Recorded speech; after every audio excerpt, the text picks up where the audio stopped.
साथियों, हमारी पिछली वीडियो में एक व्यूअर ने कमेंट कर पूछा था कि एवेब्रिडीन और एम्लोडिपिन टैबलेट्स को एक साथ लेने पे क्या इंटरेक्शन होता है।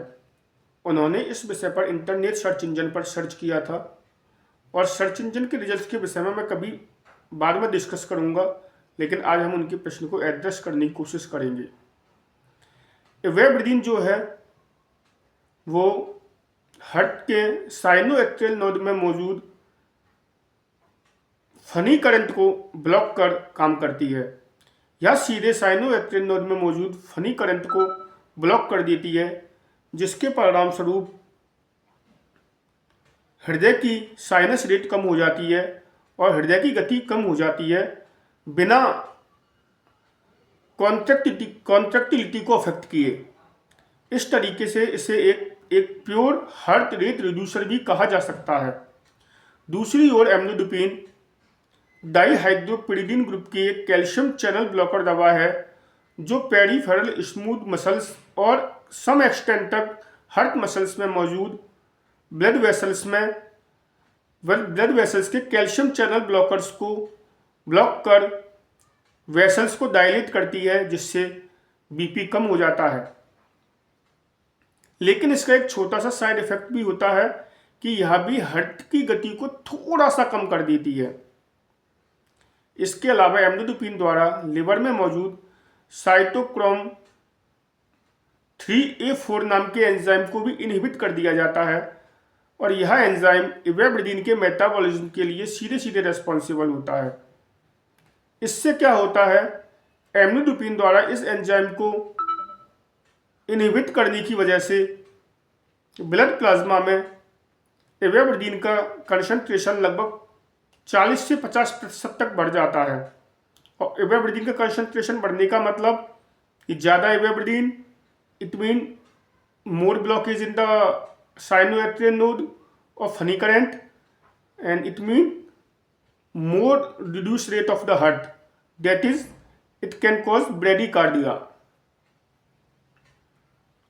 क्लिनिकल स्टडीज में देखा गया है कि 2.5 mg या 5 mg इवेब्रिडीन के साथ एक 10 mg एम्लोडिपिन लेने से heart rate 10 to 15 beats per minute तक कम हो सकती है। तो उनका जो क्वेश्चन था कि क्या दोनों दवाओं को एक साथ ले सकते हैं। हाँ, अवश्य ले सकते हैं यदि डॉक्टर द्वारा प्रेस्क्राइब किया गया हो तो। क्यों? क्योंकि दोनों दवाओं का मैकेनिज्म ऑफ एक्शन बिल्कुल अलग है। यदि मरीज की स्थिति को देखते हुए बीपी को डायरेक्ट हार्ट रेट रिड्यूस कर कंट्रोल किए जाने की जरूरत हो तो इवेब्रिडीन बहुत ही आवश्यक दवा है, और यदि ऐसा आवश्यक नहीं हो तो अन्य दवाएं दी जा सकती हैं, जिसमें एम्लोडिपिन भी है। डॉक्टर आमतौर पर इवेब्रिडीन की डोज 2.5 mg या 5 mg दिन में 2 बार से शुरू करते हैं और इसे धीरे धीरे बढ़ाते हैं। Target heart rate 60 beats per minute के आसपास रखा जाता है। इन दवाओं को लेते समय क्या सावधानियां रखनी चाहिए। मरीज के द्वारा बीपी और पल्स रेगुलर चेक करना चाहिए, और अगर पल्स 40 या 50 के आसपास आए या कम आए, चक्कर आए, तो तुरंत ही डॉक्टर से संपर्क करना चाहिए। इन दवाओं के साथ ग्रेप फ्रूट, डिल्टिएजम, वेरापामिल आदि जैसी दवाएं नहीं लेनी चाहिए, क्योंकि ये भी CYP3A4 इनहिबिटर दवाएं हैं और इवेब्रिडीन के कंसंट्रेशन को और ज़्यादा बढ़ा सकती हैं।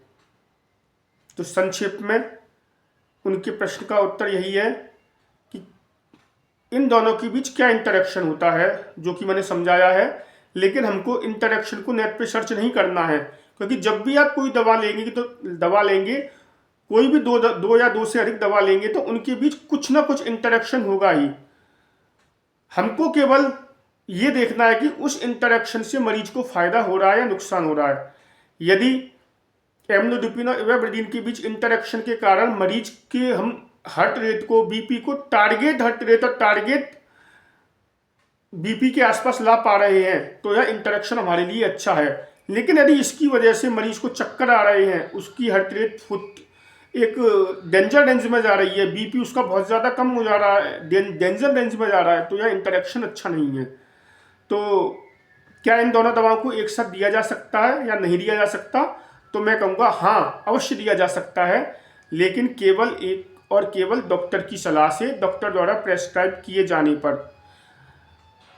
आप दवा लेनी चाहिए या नहीं लेनी चाहिए, या इंटरेक्शन अच्छा है या बुरा है, इसके लिए कभी भी किसी इंटरनेट सर्च इंजन या किसी एआई टूल की मदद ना लें। यह केवल और केवल डॉक्टर द्वारा मरीज की क्लिनिकल स्थिति, सोशियो इकोनॉमिक स्थिति व अन्य फैक्टर्स को ध्यान में रखते हुए व उसके खुद के अनुभव के आधार पर निर्णय लिया जा सकता है। धन्यवाद। आगे हम ऐसी और भी वीडियो शेयर करेंगे। यदि आपको इस वीडियो से कुछ लाभ पहुंचा हो, अच्छी लगी हो, तो कृपया इसे लाइक करें, शेयर करें और अधिक से अधिक लोगों तक अवश्य पहुंचाएं। धन्यवाद।